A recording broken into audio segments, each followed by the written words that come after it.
Not to oversell this much, but this 58 keys is about Spotlight, possibly the most useful feature on your Mac, but more likely the least used one.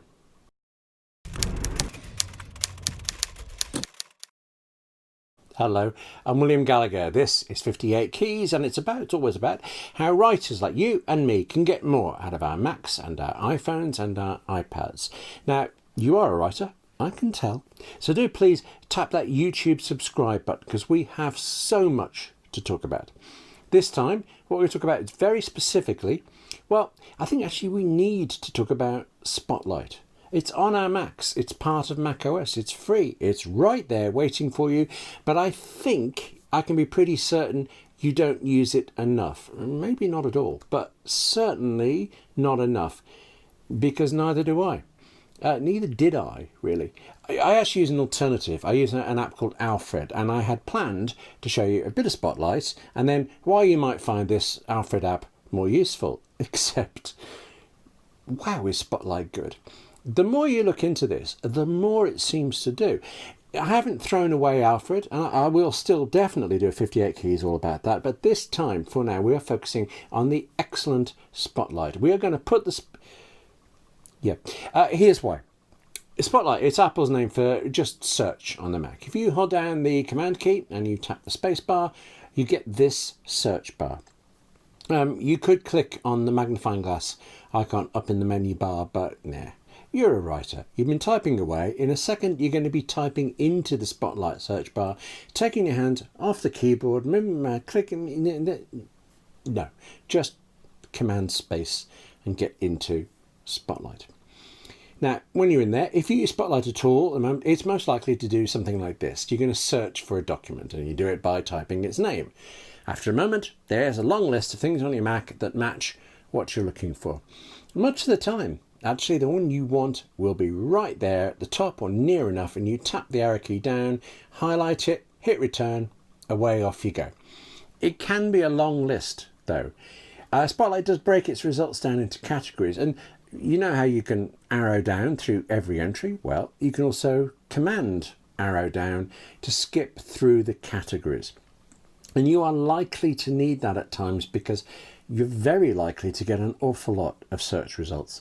And that is chiefly because Spotlight doesn't just search for the name of a document, it searches within all your documents themselves, which is fantastic when you cannot remember what the script or the novel is called, but you're just sure there's a brilliant character in there called Peregrine or something.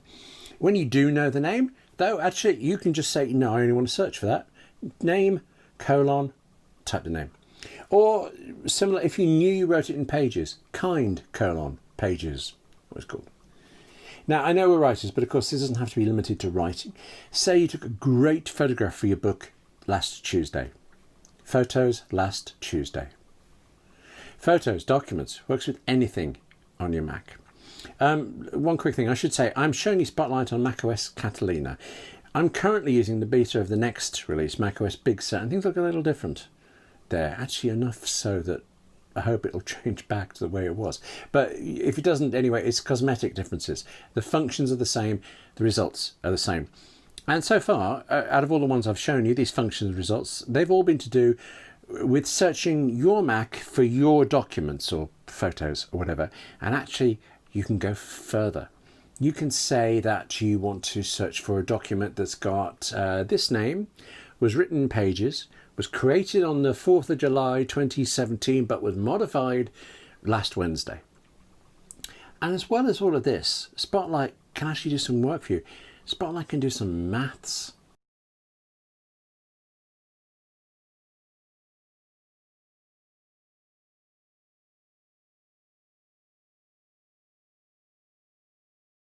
There it is. If I Command C now, I can copy that and paste that result into my accounts or whatever. And Spotlight can look outside your Mac. For example, as I sit at my desk here all day, I could, just look out of the side, through the window, check the weather, but open Spotlight, write the word weather. Similarly, what can't you do? You could search for musicians and get results of their music or their films. I'm honestly not clear though whether it's picking these up because I have at least most of these in my library. If I select now Suzanne Vega live at Montreux 2004, a superb concert by the way, at least on the beta of macOS Big Sur, it doesn't get very far. I'm certain that's a beta problem, but we'll see. There's also more that doesn't quite work at the moment, and that's less because I happen to be on a beta, although it's very probably a lesson that nobody ever should use betas, but rather that we are, of course, in slightly strange times, aren't we? Enough so that there are a couple of things I can't usefully show you because there's unfortunately nothing to usefully show. In normal times there, for instance, you can open Spotlight and type the word showtimes or movie times. It does seem to vary depending on where you are, what country, what language you're in. And you ought to get a list of films that are being shown in cinemas or movie theatres near you. Or, I've certainly seen this in America, you could type the name of a flight, BA929 or something, and you would then be immediately shown all of the details of it, including, if it's in the air now, how far through its route it is. Doesn't it just start to get spooky? Tell you what, let me dial it back and show you something a little more ordinary. Just type Pages and you can launch Pages or Word or Photoshop or Mail or anything. If that app is already open, then doing that brings it to the fore so that you can work on it.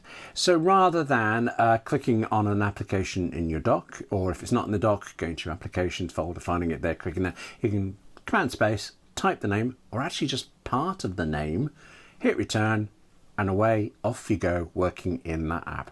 This is probably the smallest thing Spotlight can do, but it's significant enough that features and services and apps like Spotlight and the one I mentioned that I use, Alfred, plus very many others, they aren't known as search tools, they're known as app launchers.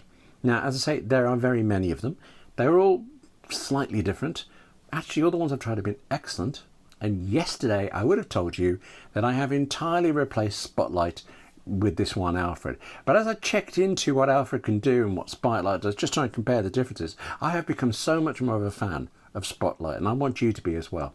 I'm so much of a fan that I am no longer replacing Spotlight with Alfred or anything else.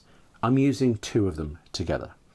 Now next time I will show you what this Alfred does, and I think you'll like it too, but right now you are going to get a giant amount more out of Spotlight. That's it for 58 keys. This time, 58 keys. One day I should really explain why it's called that. Thank you for watching. Take care of yourself now, okay? And I'll see you soon.